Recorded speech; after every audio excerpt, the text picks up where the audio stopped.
Good evening. Welcome to the May 14th Lebanon Redevelopment Commission meeting. Thank you for joining us. As always, we will start with the Pledge of Allegiance, and Ms. Linda Lambert will lead us. I pledge allegiance to the flag of the United States of America and to the republic for which it stands, one nation, under God, indivisible, with liberty and justice for all. Thank you.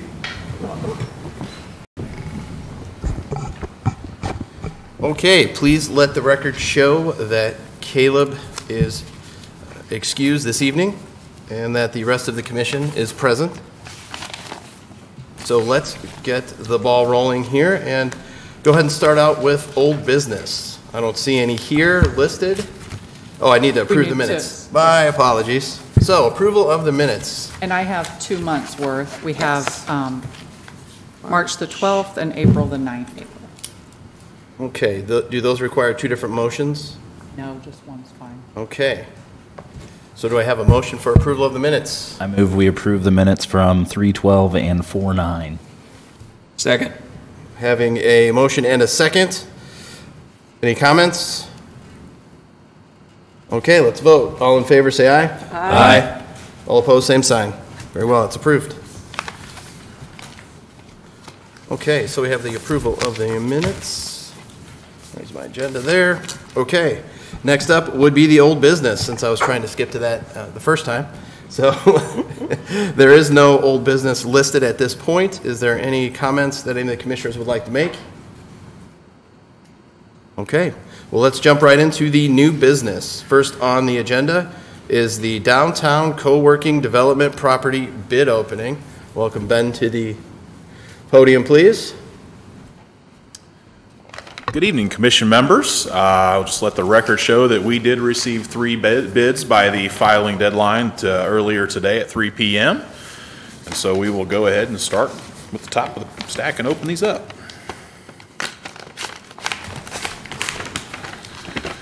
All right.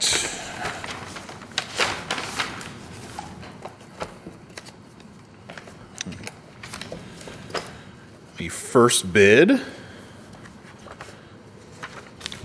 me find the first bid is received from the Boone County Economic Development Corporation. They have included a programming concept and timeline. See if I can flip through the pages here. Proposed timeline for completion or installation of the project. They've provided a conceptual space plan, as well as some representative images, a series of them. Let's see if I can find my way. This is we've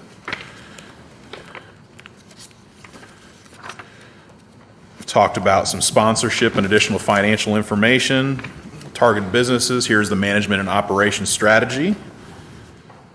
Description of the respondent, and I do see some financial information here. It appears that everything has been included that we requested. And I will obviously be digging into some more detail over the next month so we can come back with some guidance for the commission at next month's meeting, but we'll move on to the second bid here.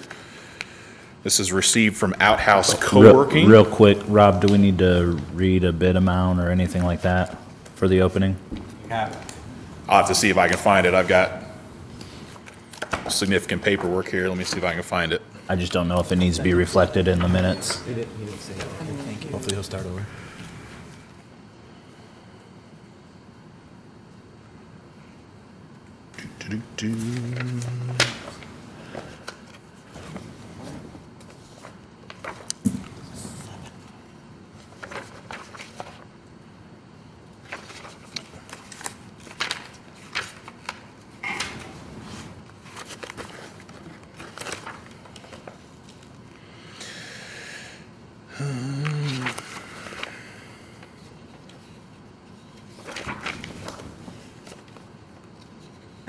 Very good.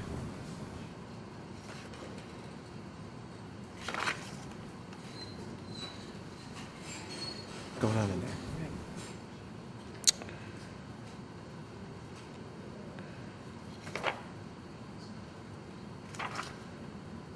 Looks like the bid is a $1 per year lease for the first 2 years. There's obviously a lot of other financial information here, but it's, if I'm reading that correctly, that is what is included in that one. You said that was 2 years? $1 per year for the first 2 years. 2 years, got it. Thank you. All right. Now we got the bid from Outhouse Co-working. Outhouse co-working. Out. Ben, can you repeat that? Was that Outhouse? Outhouse Co-working, that Okay. is correct. They do have an existing facility in Noblesville. I'm aware of that. All right. Let's get to the financial section here. They've included a programming concept and timeline. Here is the space plan.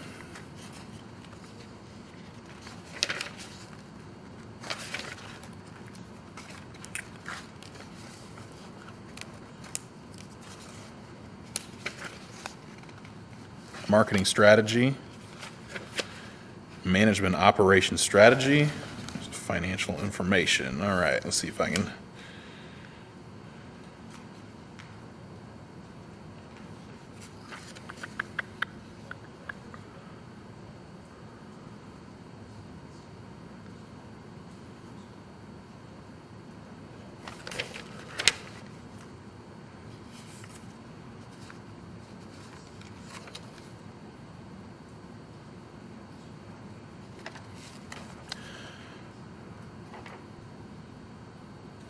So it looks like this has got some sort of profit-sharing agreement in it, so it's going to take me a little bit more to figure out exactly how this is put together. This seems a little more complex than just a lease offer, so. That's fine.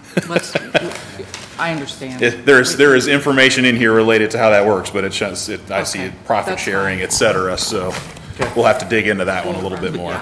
You do find the application to be complete and submitted on time? It appears that the information requested is included.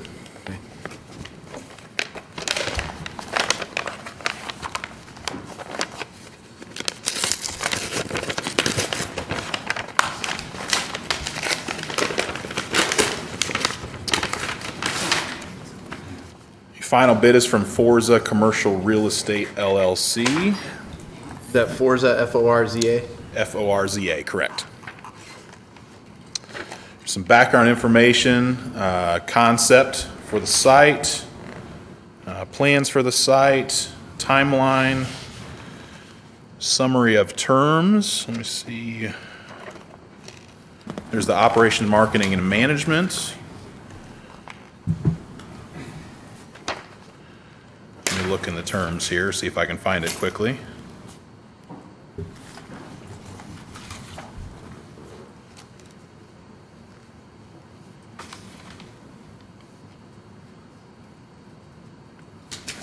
This one's got both a lease option and a purchase option, so again, a little bit more complex than just what we were requesting, but it definitely is here. The information requested is here. Okay. So your plan, those were the 3 openings, so your plan for the next step would be to summarize? Yes, I will for be the able rest of to us? dig into these much more specifically, summarize these, so you guys, it looks like we're going to be doing some apples to oranges comparison a little bit, but we'll definitely provide some evaluation on each of the 3 and get those out to you before your next meeting. So it does appear we have 3 complete bids, and so we'll begin to evaluate these and get you some summary information. I would love to have that include, and it doesn't have to be anything in detail, but that piece of information, for example, about Outhouse, that said they have an existing facility somewhere else. Just a sentence or 2, nothing too in detail, but just enough to direct maybe some of our additional research would be great. Absolutely. Certainly will. Rob, is that enough of the opening to be sufficient, or? Ben, do you want to take a moment to look through it and see how easy it is? I mean, ultimately, he's going to need to analyze it and see. So unless it's, right. If it doesn't have to be done, I'm okay with that. Yeah. I mean, I see now it's going to be, we usually announce it, but Right. we're, if it has to be done legally, that's fine. If it doesn't, then I'm okay with that. Yeah. Typically, we'd like to read if he's got the amounts, if it's readily ascertainable, but if not, Right, he'll and just that's- he needs to review the bid package in its entirety anyway to That's see okay. if it's complete Right. and We can have accurate. that presented. And we can have it presented at the I'm next fine. meeting. I'll just say we open them and we're good. Okay. Okay. Okay, well, I think that we know what the next move is, so we look forward to the next meeting where we can learn more about the details included in those bids. So, Very good. Thank you very much. Thank you. President, I would also at this time for the minutes like to disclose that I am a voting member of the Boone County EDC, and so while there's no conflict in the bid openings, I simply want to note that is potential conflict depending on what we get. Thank you very much. Thank you. Okay, so are you on the are you also on the next agenda I'm item? on the next agenda item. Okay, well, let's move on to the sub-allocation area declaratory resolution. Very good. I'll let Mr. Shine explain the actual declaratory resolution. I'll give you a little bit of background on the project. The property in question is about 20 or 21 acres. It's the southeast corner at State Road 32 and Interstate 65. There are two vacant, or I guess not vacant, they're storage facilities at this point. Two old industrial buildings are being used by as storage right now. That property has been acquired by a developer out of Indianapolis. It's Kenmar Development, and they now actually own the property. They have closed on the property. They have submitted plans for a office retail development to the planning office. They are on the agenda for the Plan Commission meeting this month for preliminary plan approval. As well as a PUD rezone. And so that will be on both the Plan Commission's agenda for this month, and then the rezone will be on the council's agenda for the end of this month and first of next month. They are planning a series of office retail lots. It is the primary tenant, the major tenant is a medical office building, about 40,000 square feet. They've got a site that they're planning on about an 80 to 90 unit hotel, and then a series of retail outlots. We do know one is a fast food restaurant, but they have 2 or 3 others that are both marketed and sized appropriately for sit-down restaurants. So they're definitely going to spend a lot of their marketing effort trying to bring family sit-down restaurants there. I do think they also have a small B shops that would include tenants like Starbucks or a Verizon wireless facility or something like that on one of the outlots. So I do know one of those is under contract already. The B shops would be developed by the developer himself, and then they're close to an agreement on the medical office building to get that underway. They're planning to start moving dirt as soon as they can this summer. The first buildings will start going up this fall and be ready for occupancy early part of next year. So what we're doing tonight, and I'll let Mr. Shine get into the actual resolution, but is we're essentially carving out a TIF sub-allocation area specific to this project, essentially so that any increment created by the project could be reinvested in the project for public infrastructure that the city is requesting. So with that, I'll turn it over. Yep. Thanks, Ben. Commission, yet as Mr. Bontrager said, this is it's an amendment essentially of what this commission passed last year in October of 2017, where this commission expanded the economic development area. And this is exactly what Mr. Bontrager said. This is just a carve out of an allocation area.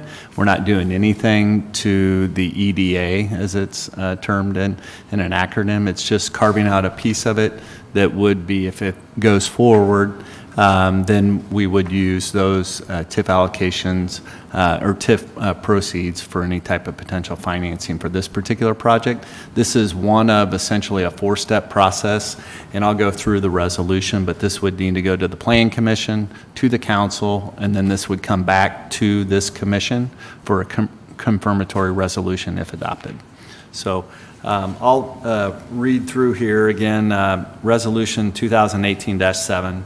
Again, this is a declaratory resolution for the Lebanon Consolidated Economic Development Area.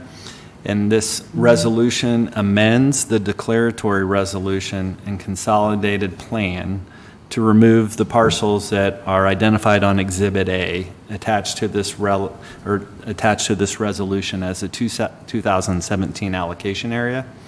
And they're designating the parcels identified in Exhibit A as a separate allocation area pursuant to Section 39 of the Act. And this is going to be known as the Gateway Marketplace Allocation Area. And then It's also attached as Exhibit B is a consolidated plan, and what this resolution would then again declare is that we would be adopting these 2018 amendments, and that this would conform to the comprehensive plan of the development for the city. This 2018 plan supplement is reasonable and appropriate when considered in relation to the declaratory resolution and consolidated plan. That the findings and determinations set forth in this declaratory resolution and the consolidated plan in Exhibits A and B are hereby reaffirmed. And then the 2018 amendments would in all respects be approved. The area described in Exhibit A is removed from the 2017 allocation area and again is designated as a separate allocation area pursuant to the Act. And this would be known as Gateway Marketplace Allocation Area.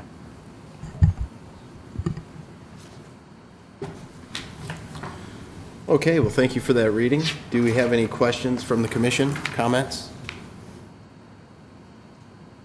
Any questions or comments from the public? Okay. Sounds like the next move would be to take a vote, so, well, we need a motion.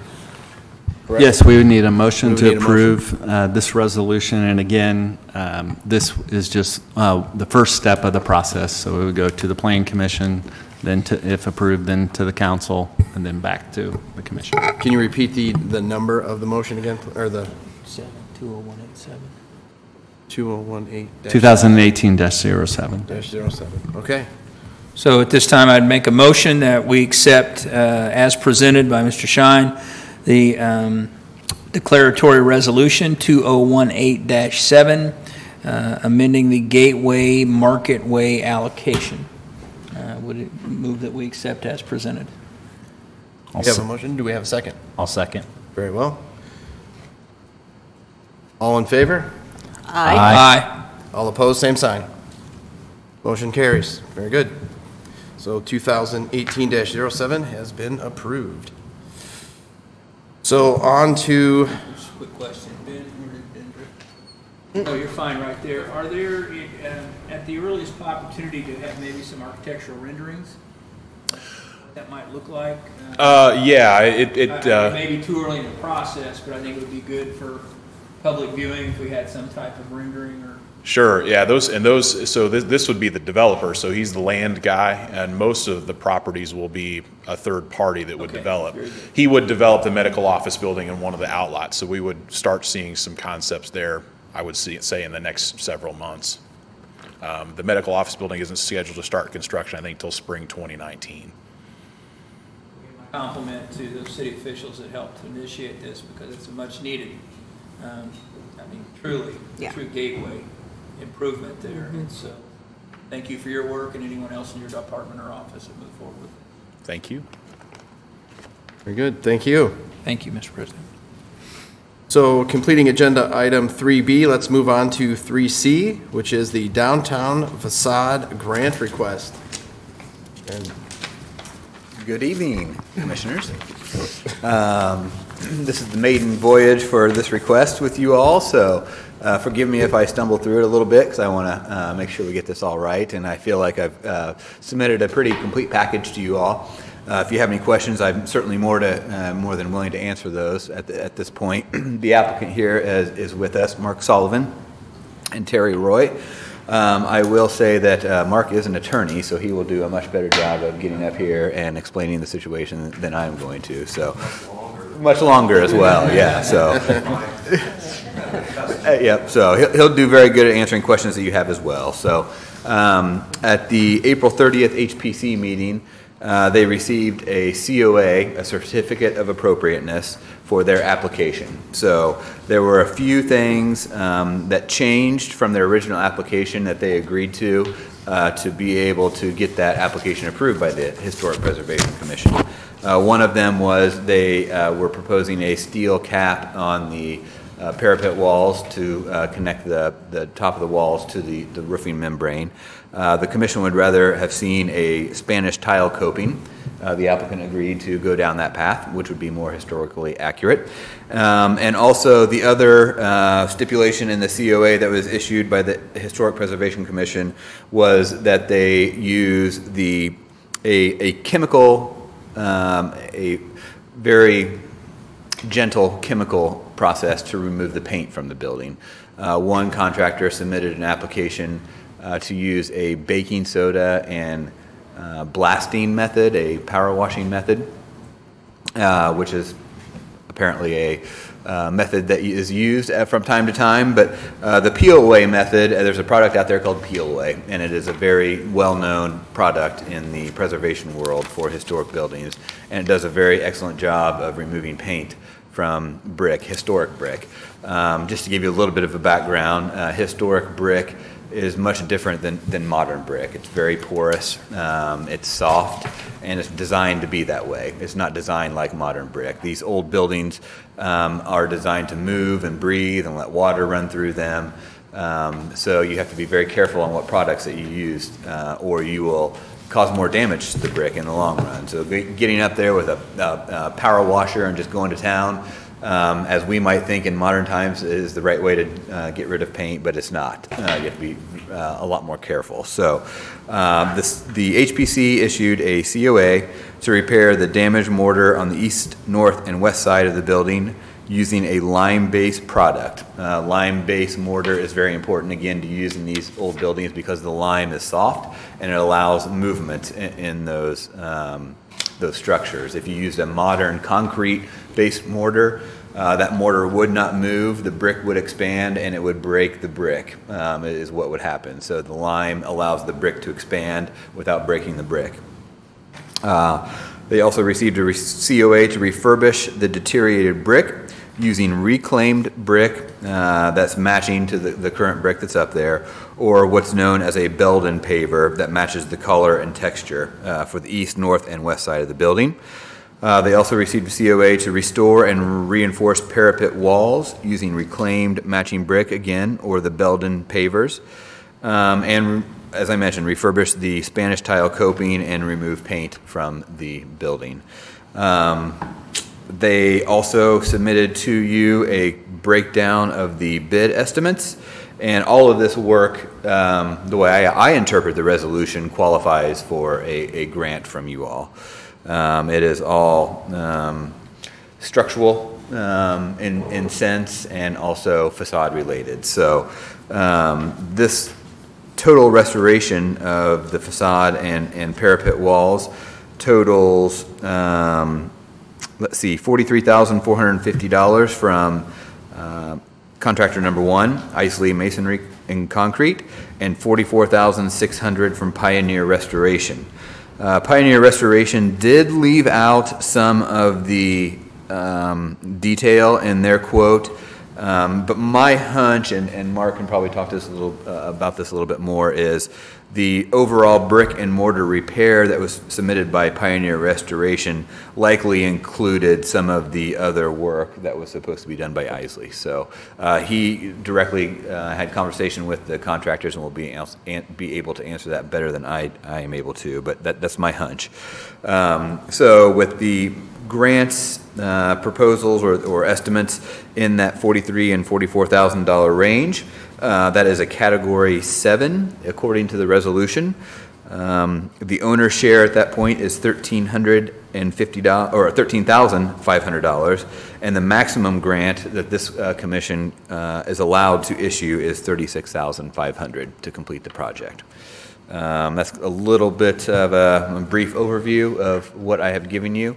There were pictures in the packet that you received, historic pictures that showed the building was unpainted once upon a time. So that was a concern of the HPC, that maybe it was early on painted, but from the pictures we have, the 1912 picture is a little grainy and kind of hard to see, but certainly the 1976 picture, I believe, clearly showed the building was unpainted.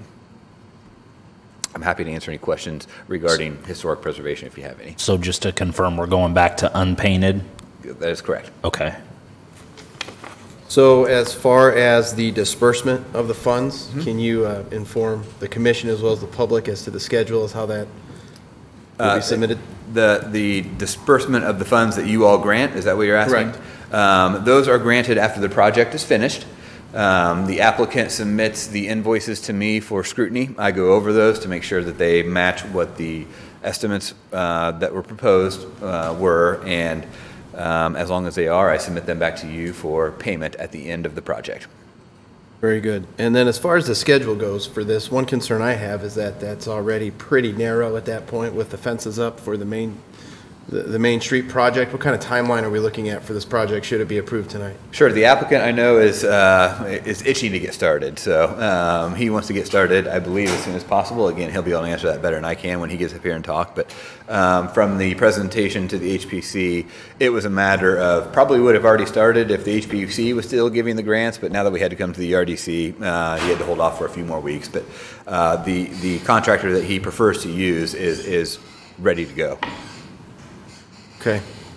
That's interesting, because I just think about making, if you were to work on the facade of that building and potentially close off that area, well, then you've closed off one of the main entryways for that. So what was the time frame again for the first phase, 75 days? 45 to 60, I believe. For the one side, For the how one many Phase days? 1 of Main Street is Main a Street was 75-day 75 phase. days.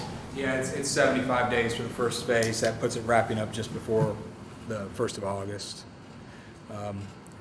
We would be happy, well, I'm trying to speak for the contractor here. Obviously, now that we're under contract, it is their site.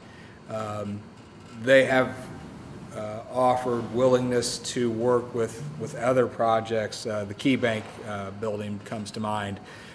They're in the middle of a similar energy upgrade project for that building. That will involve some tuck pointing, will involve some resealing around windows. So we're trying to work together to work and play in the same area. But it is difficult, and right now I can't promise anyone that access is always going to be there. They've got obviously a very complex and large project to build, and some tight timelines that are going to be enforced by the city. So we'd love to have more of a conversation, and it might sound harsh, but I can't promise you that we're going to be able to accommodate every request. But we are willing to talk and listen and try to work things out.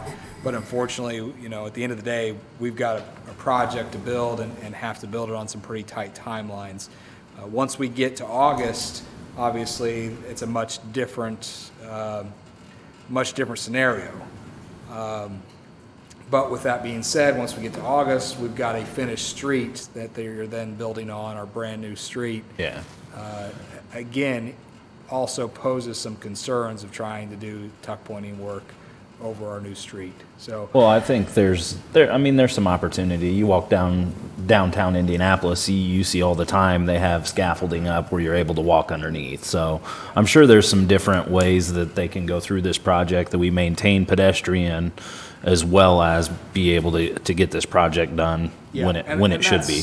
That's what we'd have to understand. I mean, if you told me you're going to put an 80-foot, 15,000-pound boom lift in the middle of the street, I don't know that I can accommodate that. If you're going to build scaffolding 6 foot from the building, you know, I'm not for sure exactly what the proposed plan That's your is. world. You figure that part But out. like I said, we're happy to talk about it if we can accommodate without jeopardizing our Main Street schedule. And I don't mean to be harsh, but at the end of the day, that contractor has the full rights to that site and that schedule. We can't necessarily force them unless we're willing to compromise our completion date and the interest of the entire downtown. I'm not sure that I would advise that. So again, we're open to the conversation. We'd like to sit down and talk to them about what actually they need and how we might be able to help and accommodate, and take it from there. Very good. There's clearly an understood priority. Yes. And so both owner and owner's contractor would understand that. I agree. I think both projects warrant consideration, but one can't jeopardize the other, in my opinion.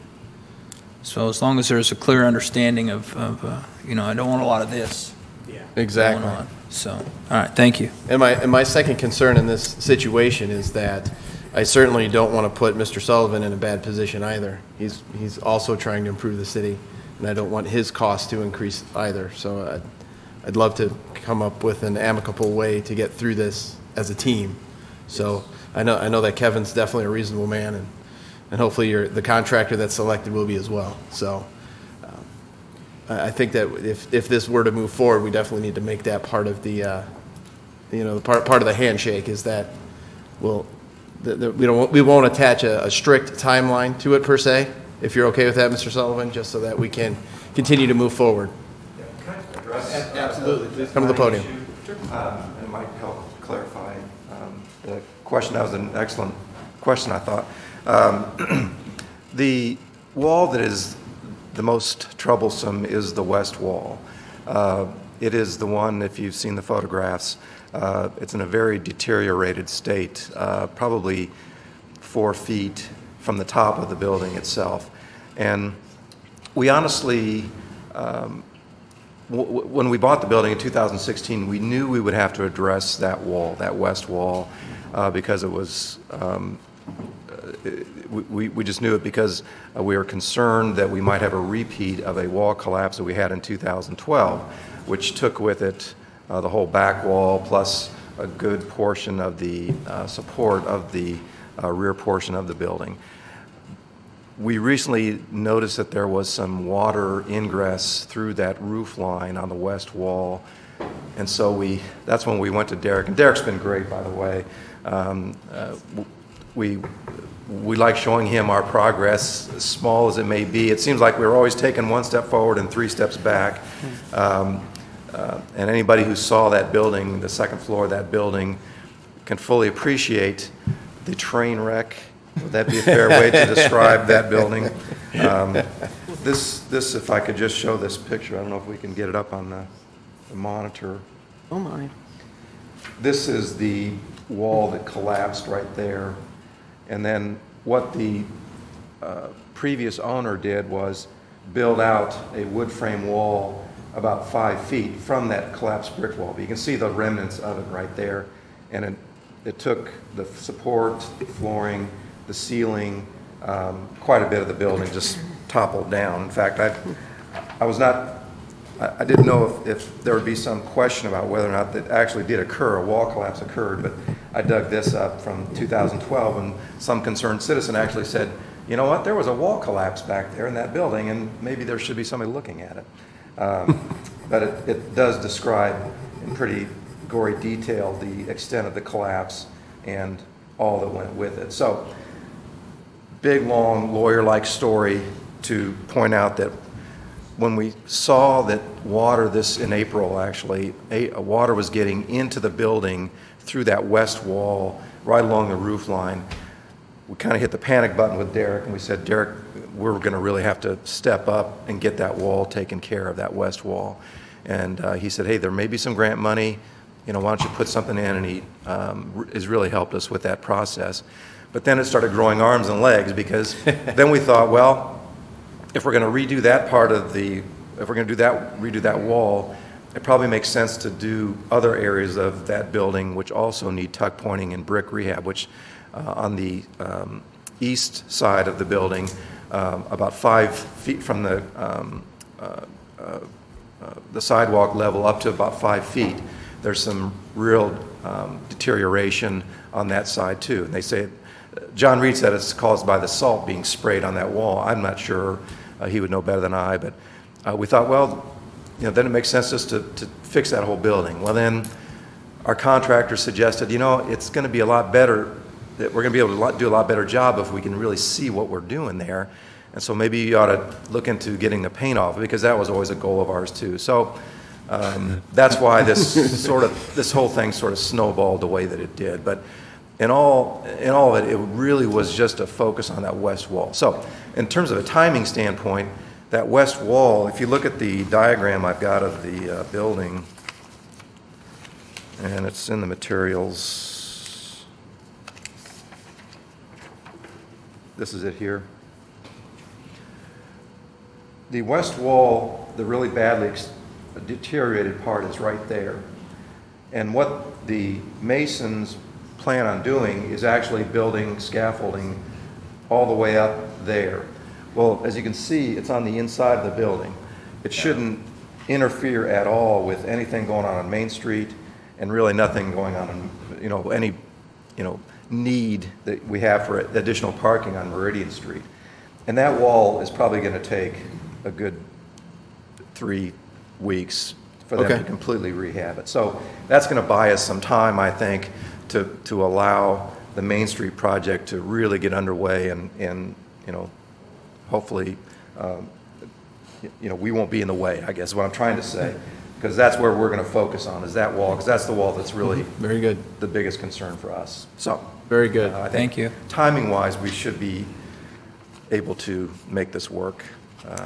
So very good. Well, thank you for putting that together. That's that definitely helps put it into perspective. And nice job on the windows and everything else that you've done. It looks much better. yeah, it looks better than the barred up windows. Yes, yes. The homeless house. Yes, yes, it does. Very much so. One other just point to offer, we will meet for construction coordination meetings every Thursday at 9 a.m. The construction management offices and inspection offices are in the Heflin building, so just across the street to the east. You are welcome to join us, as well as the commission members or any member of the public who has an issue like this. Those meetings, we want to make those as accommodating as possible. So I'll give you a couple of my cards, and we can talk later and coordinate that. But happy to have you come to one of those meetings and coordinate with the contractor. Well, thank you very much, Kevin. Yep. Very good. Thank you. Derek, can you confirm the not to exceed amount that you came up with? Yep, math-wise? according to the resolution, your not to exceed amount tonight is granted $36,500. So that the reason that is $36,500 is because, again, it's Category 7, and in Category 7 of the resolution, the estimated cost of improvements is between $40,001 and $50,000. And that's the 36.5 is based on the higher of the two bids there, just because of scope and all that? They both fall, both bids fall in that estimated cost of improvements that put in that Category 7, which would be the max grant of $36,500. Okay. Very good. Very good. So are there any more questions from the commission? Any questions from the public? Very quickly, if I'm trying to think back, and I obviously can't recall totally, but if the bid, which we all love, if it comes in under budget at $39,999, are we still obligated at the 36.5, or does that drop it to a Category 6 and take the total dollar amount down? We've had some conversation about that internally, and I believe that it would drop it down to a Category 6, yes. In fairness to the owner, that needs to be, could be $3,000 to $5,000 additional contribution. Yep. So I'm not sure. Yep. I think that is maybe something, this is a little bit outside this conversation, but something we probably need to revisit and maybe add some language in there that protects us when that scenario happens. At the end of the day, if you approve a certain amount, it's based off of a percentage of the overall project. So if that estimate comes in or the invoices come in less, my feeling is it should still be based off of that initial percentage of what was granted. Right. So it's all relative to what comes in, but it still remains 45% or whatever the case may be. I'd still like to see a threshold put on that as we work to, and once again outside this conversation, but put some sort of threshold, so that would limit people trying to get creative with that. Sure. No accusation intended, but yep, people will get creative. Yep, and that's my job to scrutinize those invoices that come in. I will say that I've had a good amount of time with the downtown historic district at this point, and I don't know that anybody has come in under budget on any of these projects. So, just to throw that out there, and Mark can probably confirm that. So, yeah. I don't know that you love to hear that either. So at this point, I think we have a good amount of information, And one thing I need to put into the public record is that I will recluse myself from this vote because of the fact that I'm a board member of the group that rents the ground floor at that facility. So I will not be voting on the approval for the grant this evening, but I can certainly facilitate said vote. Right. With that being said, I move we approve the grant in the amount not to exceed $36,500. Okay, we have a motion. Do we have a second? I second. Okay. We have a motion and a second. So all in favor, please say aye. Aye. All opposed, same sign. Please note that all the voting members were in agreement, and the motion carries. Congratulations. Thank you very much. We will spend the money wisely. We care a lot about Lebanon, and this is an important project for us. Well, you've proven so far that the work that you do is quality, and you invest in that building. So it looks very good. Please continue the progress because it's very visible to everybody that comes into the city. And with that beautiful park across the street, it just will add to the charm down there. So thank you very much. Okay, so that is all the new business. Is there anything to add? Any questions, any comments? All right, then let's move on to the claims.